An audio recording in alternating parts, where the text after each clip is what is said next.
Collins, with one or two males scattered around the place. There are female pupils here, there are female past pupils, there are mothers of pupils, mothers of past pupils, grandmothers of pupils, grandmothers of past pupils, teachers and past teachers. An American diplomat who came to Dublin in the 1940s marries Bernard Shepherd, becomes the doyen of 28 Clyde Road. Then after Bernard's death in 1957, has to keep the show on the road. She returned to university to train as a teacher. She also did psychology, and then she marries one of the teachers, Kevin Kelleher, became the Dolores Kelly of back then, teaching the entrance class right through the 60s and the early 70s, and remains the driver and inspiration for Kevin and myself until her death in 2007 and long after. I do think her feisty spirit has continued on and almost part and parcel of being a woman, either pupil or member of staff in St. Thomas.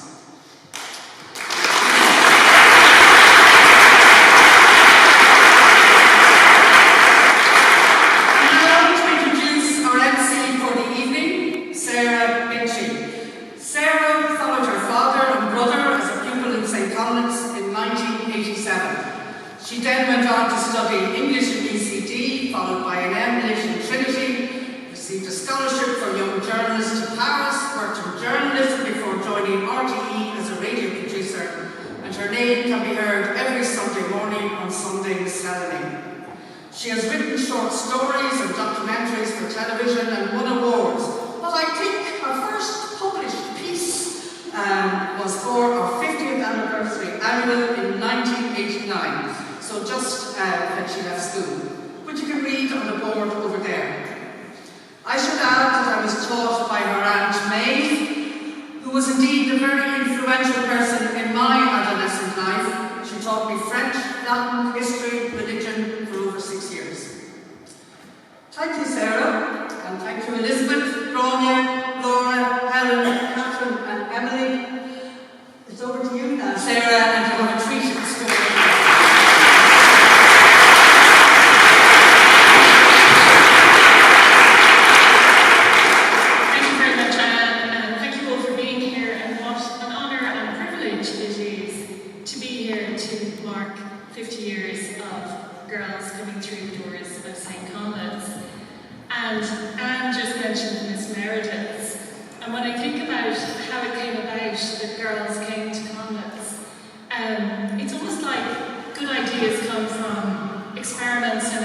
In labs, because Miss Meredith didn't offer the boys subjects of, I think, physics, honours, maths, chemistry. So it was almost like a chemical experiment, teenage hormones and all, when the girls started coming in for lessons. And I think it speaks to a certain flexibility and adaptability of St. Thomas and the people running it, Mr. Kelleher and herself. That, you know, they were open, they were adaptable. They thought, this actually has a nice effect on the atmosphere in the school. It's good for the girls who come in, it's good for the boys to have this influence. Let's give it a go, but it was case by case, and there was a kind of flexibility and adaptability to how the girls came into the school. And I'm not sure other schools would have been able to be like that. They might have been too regimented. But the informality and the family nature of this school is something that people talk about again and again. So this evening, we're going to hear from representatives from every decade. And I hope that some of the things they're going to tell you will chime with your own experiences. And, you know, we can't be comprehensive because everybody has their own experience, but there are certain common themes, I think, that are going to come out. And I can't sum up the kind of pupil that goes to Conleths, whether male or female. It's something that we have often commented on, that the typical Conlethian we were just talking this evening, it's so individual. And I think of responding to people as they are and tries to bring out the best in them. So one person said to me, you know, when I came to Conlethian, success wasn't one thing. There wasn't just one version. You could have a relaxed attitude of what it is to be successful. And when I go out in the world, and I have over the past 35 years, and occasionally I run into someone from Conlethian, it's like a secret handshake. It's a small enough school, there's an instant shorthand. And if I was trying to sum up, like, because it could be any walk of life, creative, film, science, business, law, medicine, whatever. I think there's a kind of laid-back confidence. They're not too in your face. Some exceptions, but not too in your face. And there's a sense of the familiar, and people talk a lot about this being a school that was, you know, started by a family. And family connections, of course, were also part of what brought people to the school. And as Anne said, in my case, my father and my brother were here in the 60s and 80s, respectively. So figures like Katie, the boss, Mr. Gallagher, Monsieur Fruchon, O'Byrne. Why was it never Mr. O'Byrne? But anyway, these were kind of mythical figures. I was keen, I was intrigued, and I was keen to learn more, and I knew there was a possibility of coming in 5th year. And actually, as it turned out, there was an exodus of 5 girls from my class in Rathdown, also a fine school, but a single-sex school. And when we were asked, why are you doing this? We said, we hear it has an excellent academic reputation. True. We said, we hear it's kind of relaxed, a little bit informal. There are certain privileges by the time you get to 5th year which befit our status as maturing, independent young women. Yeah, true. We said, we hear there are certain privileges. We hear Mr. Gallagher can get you rugby tickets. Rugby tickets. So true. But, I mean, did we say what it was really about? No, we did not. Look at the race slip. 35 boys, 10 girls. I mean, this was going to be romantic nirvana. We were coming from a sheltered girls' school where the one time we organised a disco, we had to cancel it because the only school the headmistress would let us invite was Loretta Dolkey. What was the point of that? So we came in with high hopes. Is that how it worked out? Well, you've heard the expression, the odds are good, but the goods are odd. I jest, but there were, of course, great romances, small romances, flirtations, and indeed some serious relationships. But what there actually was, for everybody, I think, was friendship, lasting friendship. And even more than that, just the recognition at that very awkward age that the opposite sex, and this applied both ways, these creatures, these smelly, hairy fellas in their jumpers, are just human beings like us. We want the same things, the same hopes and fears, and that sense of friendship and camaraderie was a wonderful thing to experience at that age, and I think prepared us for the next stage in our lives.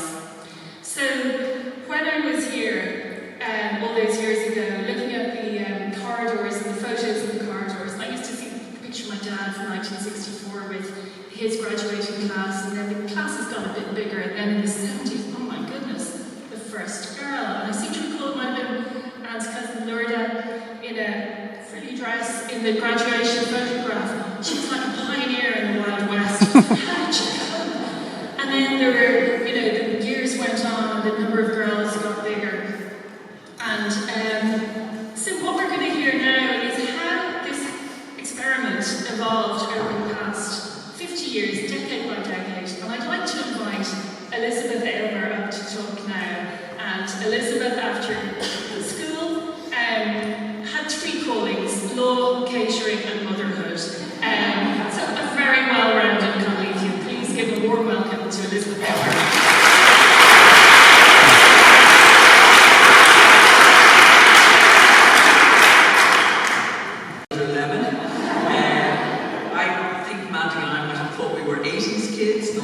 70s kids. But anyway, we'll plough on. Walking in the door of this school is effectively rolling back the years in my mind. Memory is a crazy thing. Sometimes I walk into a supermarket and I walk back out again because I can't remember what I came in for in the first place. But when I walk into this building, the memories come and they're not of everything, but they're crystal clear postcard images of moments in time. I think probably the same for everyone. Even though the school building is over twice the size that it was, or maybe more, when we were here, and it's going to grow again when this new steam development is completed, the actual feel of the school is exactly the same.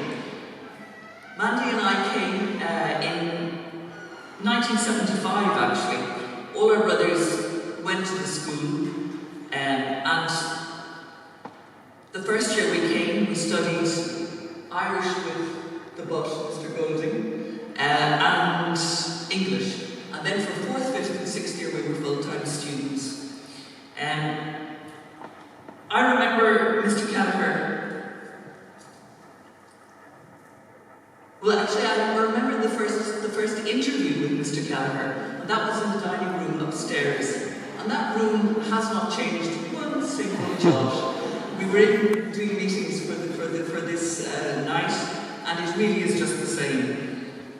What I do remember is Mr. Kelleher coming into our 5th year classroom, well, all classrooms actually, and he'd say, "I'm looking for volunteers. You, and you." And effectively, that's exactly what Anne Shepherd has done since this evening. I remember Peter Gallagher. I remember him in history classes. It's not so much the content of the classes, although uniquely we study the Renaissance and Reformation, and not modern Irish history and modern history like all other schools, again making us a little bit unique. But I remember him standing at the front of the classroom, and he always started his classes saying, "Gentlemen, gentlemen," and I asked you to in his lovely round tones, but that was different from a girls' school. We were never ladies and gentlemen in the girls' schools, we were girls. And I think that's sort of what you were touching on in describing what the attraction of St. Conlet's was. I remember Mr. Manning's maths classes in the then new, now old science labs. He would pose a problem and he would then go down through a list in order of merit to see if he could get an answer.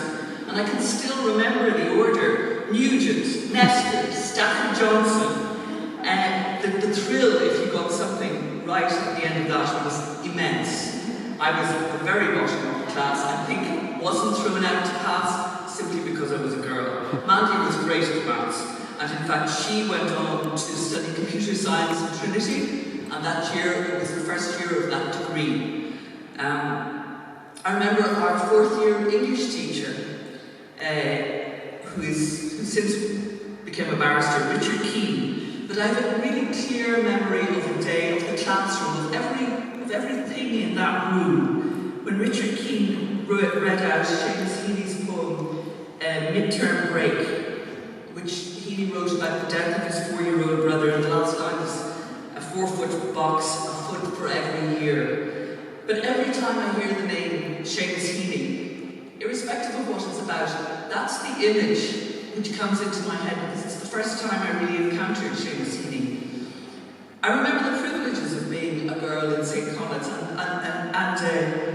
one of the best things about it was telling other girls in girls' schools that you were in a boys' school. I mean, there's just no doubt about that. I remember going to debates in the Teresian school. They would come running out to meet us. It was quite strange, but great.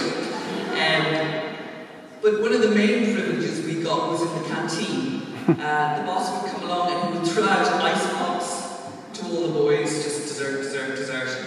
But Mandy and I could choose, and Dinesh behind us, we could choose between an iceberger, a chalk ice, a loop-the-loop, or a brunch. And in fact, I think all of those icebergs are probably still in existence. Makes me feel better. I I remember the faces of my classmates. I remember clearly a morning in the sixth year classroom. It was up high overlooking the lane. And I remember a classmate, Conor Owens, who sadly has passed away since he died very young, but he was cool. And I always thought the cool end of the class. But he was playing I Don't Like Mondays by the Boomtown Rats on a little cassette player he had in the classroom. And I think they got to #1 in the charts or something. But I can remember everything about that room and that place. I can remember walking to Herbert Park at lunchtime and walking with Mandy sitting on the grass talking about the future. 50 years later, I think the girls probably still walk to the Herbert Park at lunchtime and talk about the future. And I think that while the memories of the girls in 2020 are going to be populated by different people, by different stories, by different technology, at heart, they're going to be remarkably similar. It was a very different world 50 years ago. It wasn't quite 50, but it was a very different world. And, you know, but our world, the soundtrack to it, is just to put them on ABBA, the Bee Gees, Aretha Franklin, Pink Floyd, Joan Armatrading, David Bowie, all things you know of now. There was no U2 actually in our school days. And I think that's probably quite hard for people to even imagine Ireland without U2.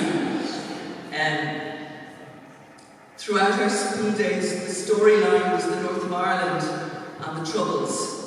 Bloody Sunday was 1972, and the year we left school, that August in Sligo, Lord Mountbatten and many of his entourage were killed. The other event, I think, which shaped all of our worlds, happened on the 1st of January 1973 when Ireland joined the European Union. And that was really momentous, you know, the development of modern languages, of French, all of those things. But the opportunity it afforded us all was incredible. And we were probably the first generation to grow up in a modern European Ireland. Looking back, there is one thing I would like to change about my school days. And it's over there. It's there. It's the class photograph. I honestly hate it. We were living in the era of big hair, flowery dresses, peasant blouses, clogs. Other girls wore hot pants, not my thing, not me, I'm afraid. But when I look at that photo, it's the one thing I'd do differently. I'd wear a different outfit.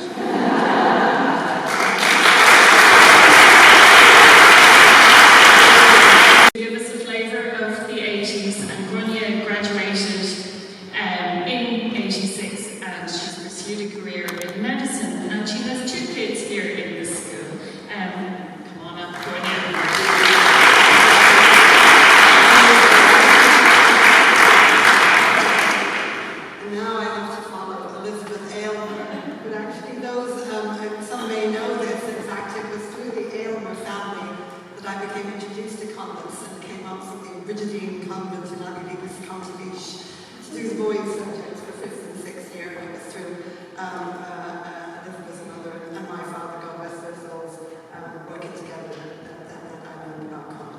Okay, well, you're a hard act to follow, Aylmer, but let's give it a try, all right? So first thing I have to say when I have to talk about the 80s is, let's hear it for the 80s, all right?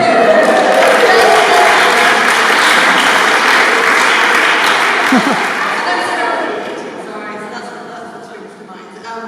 You know, it's a backdrop of the time that we were in school here.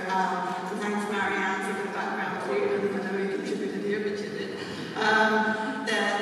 The environment at the time when the world was dominated by Reagan was in office in the US. You had Gorbachev in the Soviet Union. All that collapsed.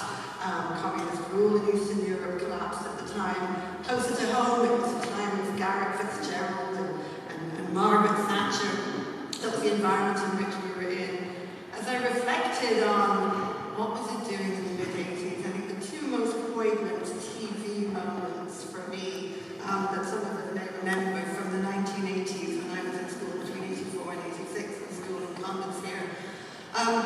Number one, actually, it was that watching the Challenger disaster unfold, the explosion of the Challenger, the tragedy around that. And the second one, which was, I think, pivotal for changing Ireland that we were part of in the mid-80s, was when celebrity Rock Hudson was announced to have died of AIDS. And it's just stimulated a huge amount of discourse and debate in this country that we had never faced before. So those were two of the things happening in the big picture. Much of the world was in economic boom. Ireland was still, very much in a recession where high unemployment rates, immigration was quite high. I think the mid-80s represented the peak of applications to the US for immigration at the time. So that was the environment in which we were in. But what were we doing in St. Conlethian at the time, we might ask, all right? What we were doing was certainly proving that school days are the best days of your life, and we were doing it in the best decade ever. Let's remember that. I'm going to list a few memories, but I do thank both Anne and Catherine for their contributions, and I'm wildly impressed with their memories. I don't know what's going on up here and here, but it's not as good as what's going on with those two, so thank you very much for your contributions, all right?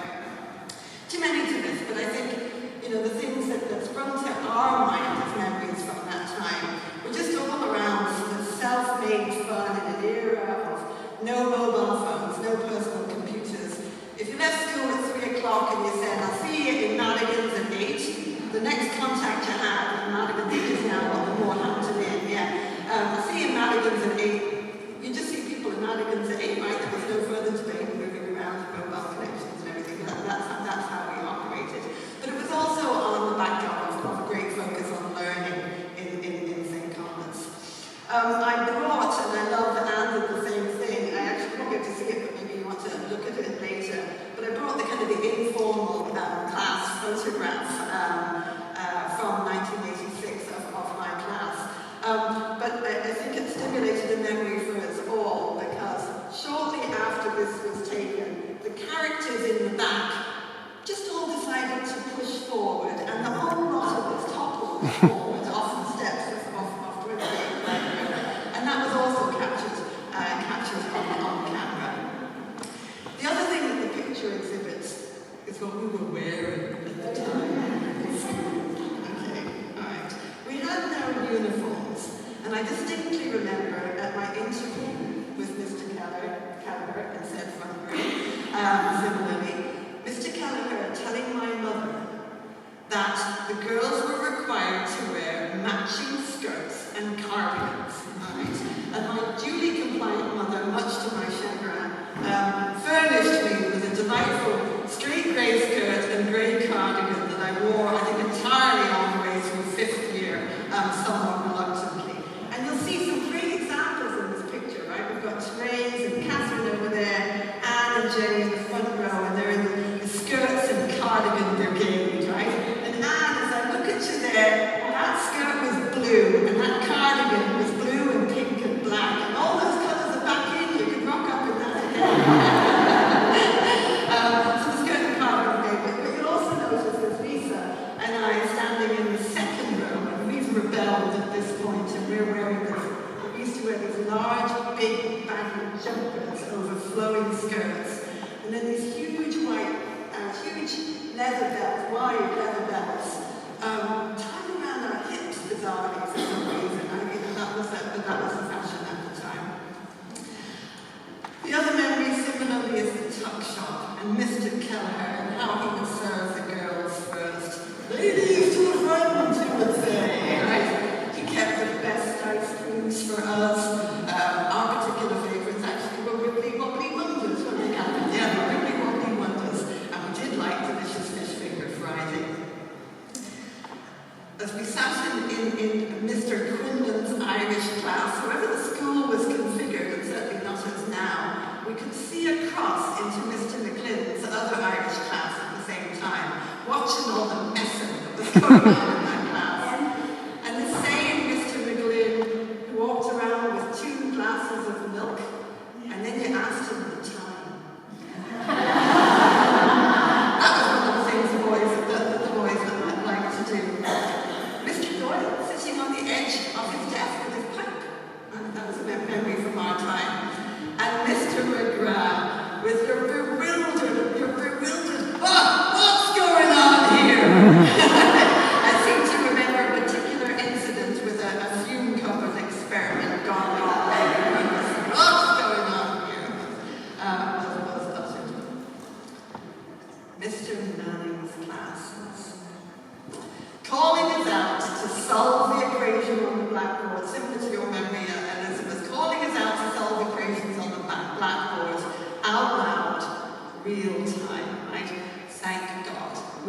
likes of O'Neill, O'Day, O'Cliffe, and Olga Daly. Because remember, girls had both names, the boys went by their surnames, and Olga Daly. They were all in our class, and they carried the load well and did really well. The other memory that came to life was, I do believe, at one point, the boys are said to have picked up Mr. Manning's Ford Granada from the front of the school and walked it round the corner onto the lane and left it there, so that when he came out, there was no car to be found. The music of the time, can't be the best decade ever. A gang of us went to the RDS to see Frankie Goes to Hollywood. That was a gig. And our other memories, lying in Herbert Park, listening, you could hear everything from the RDS and practicing for Self-Aid, which was a concert that was put on for the high unemployment rate in Ireland at the time, very similar to Live Aid, so listening to the practicing going on there. The only memory we seem to have of our leaving cert among the collective group as we thought about this is, for some reason, the invigilator was chasing Graham Hunt back around the room, and I don't remember why, and we'll have to ask Anne Heffernan if she knows exactly why, but the invigilator was chasing him around the room, and he was carried on doing what we're doing.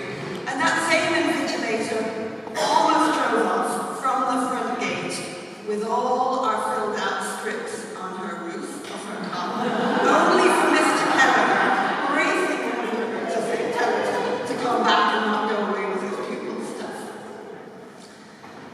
The 6th year, end of year party was actually held in my flat.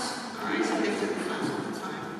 And our best memory of that was deciding in our youthful wisdom that there was nothing for it but to rest an unnamed, but we know who, rest an unnamed classmate into the bath until he recovered. And he did. He slept in the bath all night, woke up and walked out the door. All fine. So proving the best days of our life. Thank you. 90s. I came after 12 years at the all-girls convent school of Notre Dame de Mission. I have one sister, Vivian, who's over there. I have no brothers, and I had barely spoken to a boy in my life. So on the 1st of September 1994, I walked through the doors of St. Constance and up the stairs to the 5th year classroom to enter chaos. There was rulers and pencils and books and children being thrown all over the place. And I'm pretty sure me, as well as the 10 other girls who started that morning, we were all petrified. That didn't last for long, thanks to the intervention of the great Mr. Kevin Kelleher. We were referred to as ladies. We were never in trouble. We never had to queue for anything. We soon knew we had the upper hand on the 30 boys that were in our year. This even surpassed from the tuck shop and the canteen to our weekends. And on Saturday night, all us young pups headed to Vector Rugby Club. We walked past the lines of people queuing up to the members' door, and thanks to Shane Ian, we said, I'm from St. Constance. The doors were open wide, and we were welcomed in. And we sat in front of the fire in the back bar of Vector Rugby Club.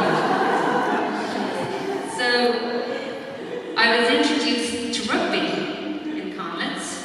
Mr. Kelleher had schoolboy tickets for all of us.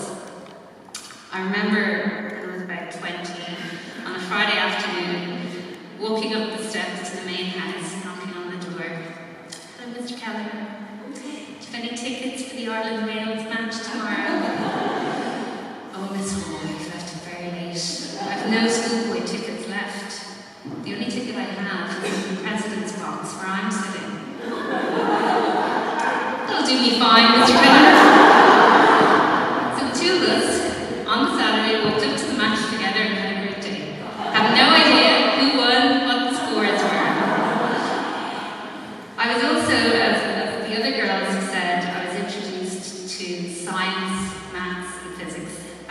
wonderful Mr. Manning, who guided me through my way, starting my professional career then as doing medicine and becoming a doctor. But as we know, behind every great man is an even greater woman. And I was lucky enough to have met Mrs. Kelleher and spent time with her. This lady came from America after studying in college. She had the belief that all girls and boys should have a well-rounded and equal education. And she made sure that happened in St. Conlet's. And I visited her regularly up in the front room and had chats with her. For example, herself and Mr. Kelleher brought the 6 years to the opera every year. So we put on our fine dresses, the boys put on their dad's tuxes with trousers trailing on the ground. And we went to see Faust. Mr. Kelleher snored through the entire thing. So Mrs. Kelleher passed on her strong personality, her morals and her principles to Anne. Anne always guided us.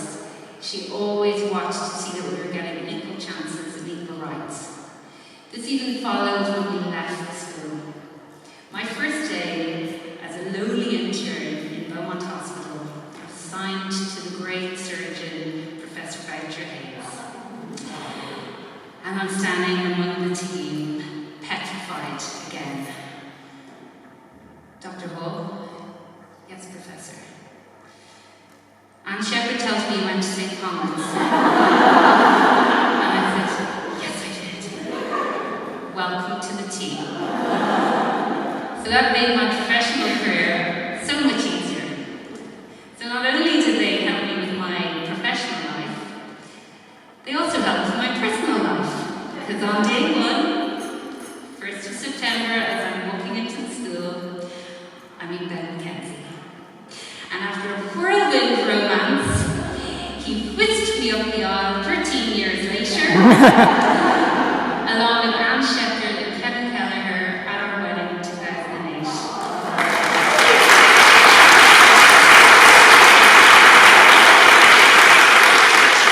So we come to the next generation. So when we first had Sam in 2010, of course we knew where he was going. So I quickly sent a note over to Mr. Kelleher. Please take our little baby son. And he sent me a note back. Delighted to welcome the next generation. We look forward to moulding Sam into an outstanding Conlethian, Kevin. So my 2 boys have been in Conlet's since junior infants, and I've seen how the school has evolved. They have had such experience in all sides of life. They talk to me about the amazing food from Mark and Emerson in the canteen, which has come a long way from the infamous chip pan from Miss Kelly that fed us all for many years. So when people say to me, Laura, I have a child and I'm thinking of sending them to St. Conlet's, what do you think? And I say to them, I went there, then my husband went there. My boys are living the best lives they can there, and my daughter is due to start. Of course, I will give you my fabulously subjective and biased opinion of this great institution. So thank you very much. Our has worked in international development, NGOs, UN agencies. She now works in immigration law. Please give Helen Sheridan a warm welcome.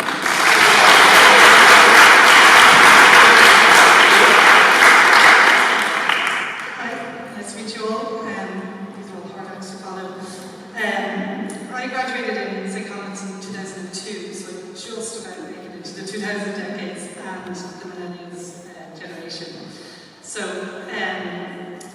it's interesting when I come in here, it doesn't feel like that. I was here last year for our 21st because of COVID year anniversary, but it really doesn't feel like 20 years since I was a student here. It feels like yesterday. But then at the same time, when I was trying to think of all the memories, it's often that's when you forget that actually 20, you remember that 20 years has passed. But one thing I do very much remember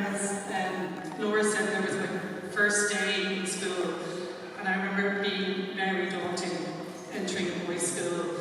Even though I'm the only girl and I have 3 older brothers, and 2 of whom went to St. Conlet's, but they left by the time I started in 5th year. It seems so innocent now, thinking back, but the worst fears that I had when I was relatively shy, 16-year-old starting school, boys' school, the loud girls, I'd say. When I entered my first day, I was frantically looking around for other girls that would, help me settle in on my first day. And then I hear Mr. Kevin Kelleher shout, "Miss Sheridan, welcome to St. Conlet's!" And then beckoning 2 of the boys, "Mr. Boyce, Mr. O'Connor, come here," and shoves Sheridan around. "They'll take care of you." And I just puce, I'm sure, with embarrassment. But I nervously followed the boys. I'm thinking, what else could I do? I knew I shouldn't disobey the infamous Mr. Gallagher. But I was immediately struck by how friendly and welcoming all the teachers and the staff were at St. Conlet's. I come from Closhescone and a year in a French boarding school during transition year.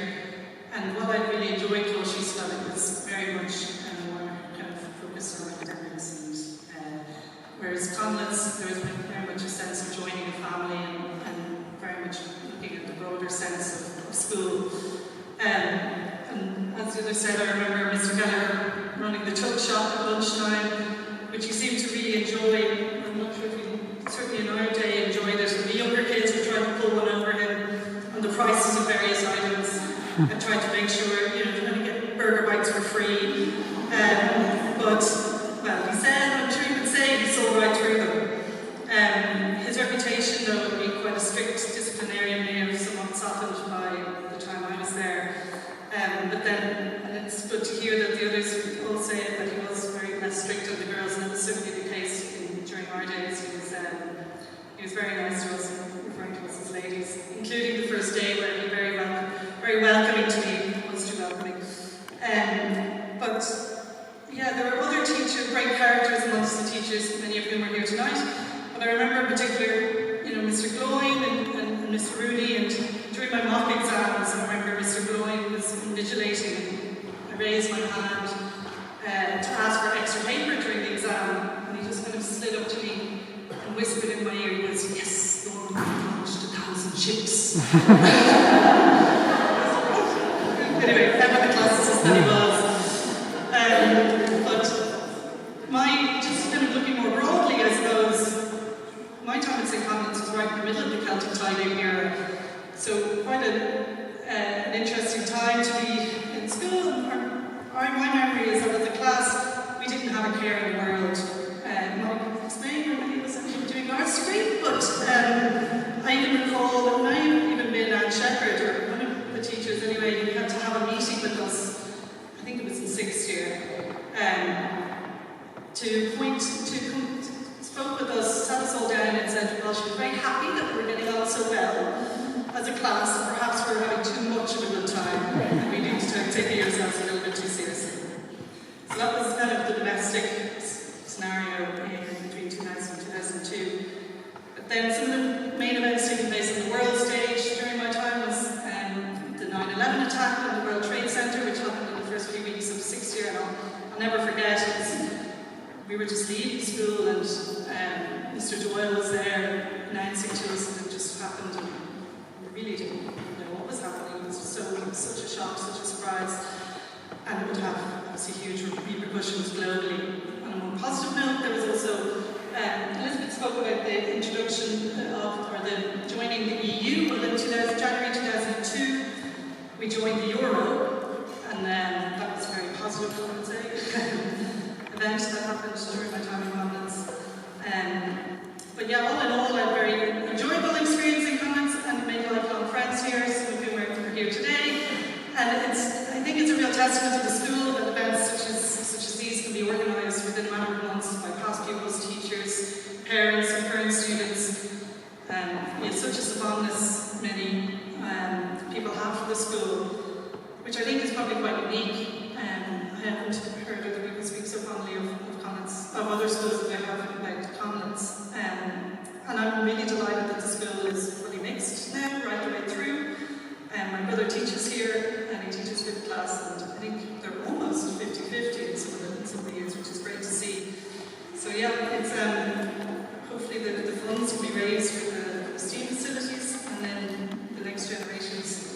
prosper and have as enjoyable experiences as I had here. Thanks. Her first novel, None of This Is Serious, was shortlisted for an Irish Book Award, and her second novel is just out, This Is How You Remember It. She's the current Writer Fellow for Trinity College, Dublin. So please give Catherine a great St. Conlethian applause.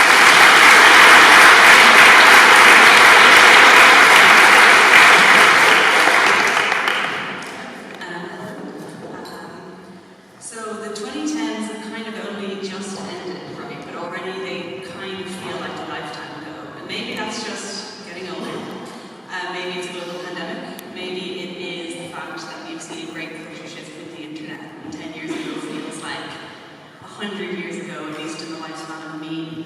I know that we're not my target demographic, we're talking about memes, but I think that was a funny joke. And somehow through all of it, Taylor Swift is still relevant, which I am delighted about. I am from one of the last classes before St. Conlet's became fully co-ed, which again is great, I agree. And I'm also from the generation that lives more online than off it, which I think has changed things a little bit. One that social media grew up alongside as we grew up alongside it. And I think being a teenager is pretty difficult, which may be the understatement of a lifetime, but one that I think everyone can relate to. And I think maybe that was a more difficult environment than most to grow up in. At the end of my time at St. Conlet's, I was the only girl in the higher level maths class and the only girl in the physics class, which I think I stayed in out of spite, just to prove that I could. What was I doing that as a novelist, you know?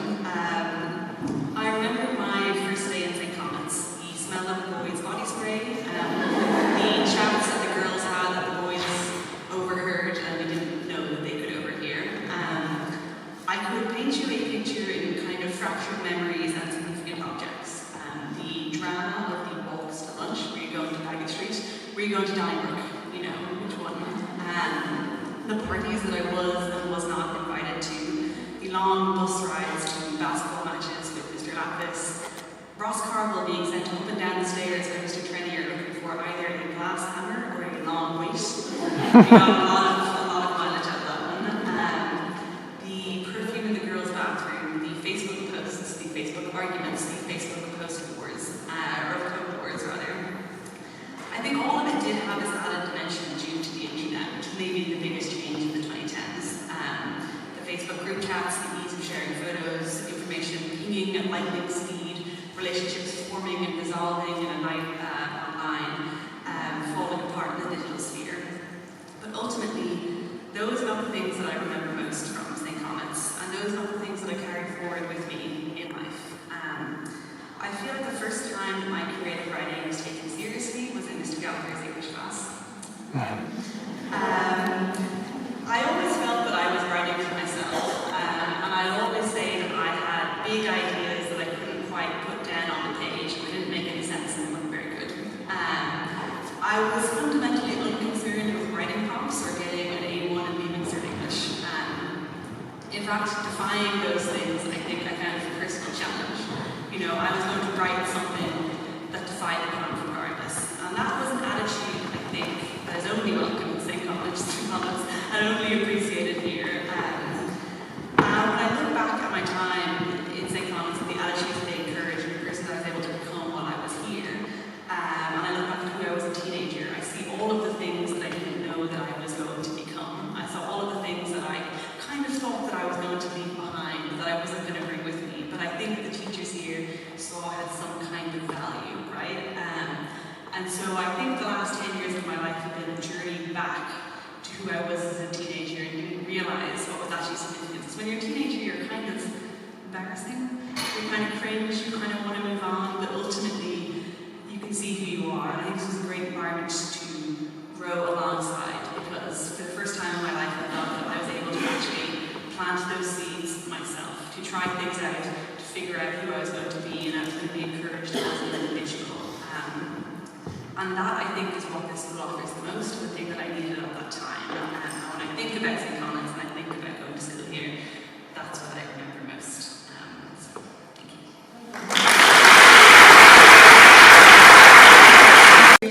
Now already we're at our final representative and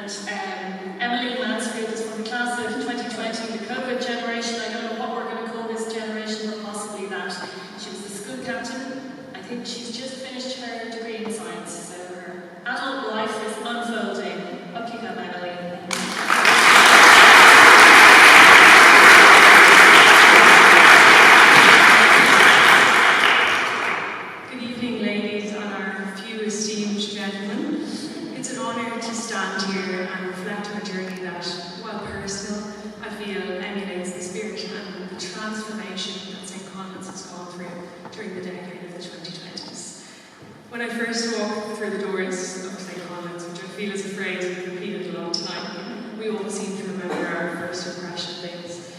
I was moving from a school that had an environment that was very regimented and strict, and I couldn't get over the stark contrast that I walked into here in Conlethian, which was warm and balanced. It was such an atmosphere that I encountered, and I think my mum, who's here with me tonight, we were calling to Mr. Laff's out when I first walked in. I was met with Mr. Pizzadini, who I believe has since moved on, but he was playing Spanish guitar to a group of junior school kids who were obviously in early and they were dancing around Skilling's room as he sang to them, which was incredibly different from the environment I come from. And my decision to join Conlethian was heavily influenced by my brother Harry, who was a former student here. His stories of the school painted a picture of a place where discipline and a relaxed educational environment seemed to coexist harmoniously, where the rules just didn't exist for the sake of rules, and where students were encouraged to develop both academically and be themselves. The 2020s have marked a significant cultural shift in both St. Conlethian and the world. As it was the first full decade here where the school became fully co-educational at every single level. This mixed gender environment fostered a natural social setting where both boys and girls are encouraged to flourish. This transformation mirrors a broader societal shifts that are going to be characteristic of this decade. My journey through Conlethian took a particularly exciting turn when I became elected school captain in 2020. Following in the footsteps of my brother Harry, who had been captain 2 years prior to me, and my cousin Tomas, who was captain to me the year before, who were both boys. I was initially hesitant, I think, to step into the role. However, recognising the unique time we were in and the transformation we were going through in the school, and the recent shift to the co-educational model that St. Conlethian had adapted, I felt compelled to serve as a role model for younger students and to help cement a notion that girls and boys in St. Conlethian were truly equal. I knew it was going to be challenging, but a very rewarding experience. Reflecting on the early days of this transition, I remember noticing uncertainty among the boys. Adjusting to the presence of girls in the classroom was definitely new to them. There was an initial awkwardness and a sense of unfamiliarity, which took a lot of navigating initially. However, this soon gave way to a new ethos, and our combined strengths brought us together to shape what Conlethian is today. I have to say that the girls seem to approach schoolwork very diligently, with a lot of focus, very hard working, but that seemed to tend sometimes towards unnecessary stress and particularly high self-expectations, which anyone who came to Conlethian from a girls' school, I feel like could probably understand. While the boys here, which I think a few examples have already been given tonight, took a very laissez-faire attitude to the leaving cert, to life in general, to the future, and kind of decided amongst themselves unanimously that everything was going to work out, and there was no need to worry about anything. And I think over time, we merged together and created a balanced dynamic where diligence was valued, but it wasn't allowed to detract from our school days and the enjoyment we were going to have in secondary school. And this synergy led to a stress-free but hard-working school environment, which I believe Conlethian still holds today. Not that far graduated, speaking to Maya and other past pupils, it seems like it's still evident here.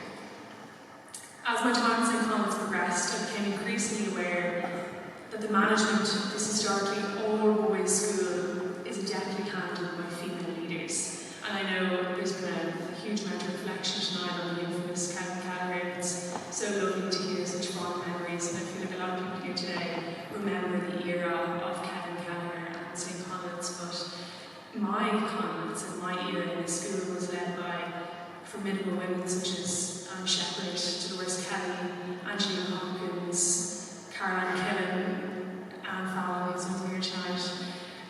And these have become the pillars that underpin the school's success in the modern day.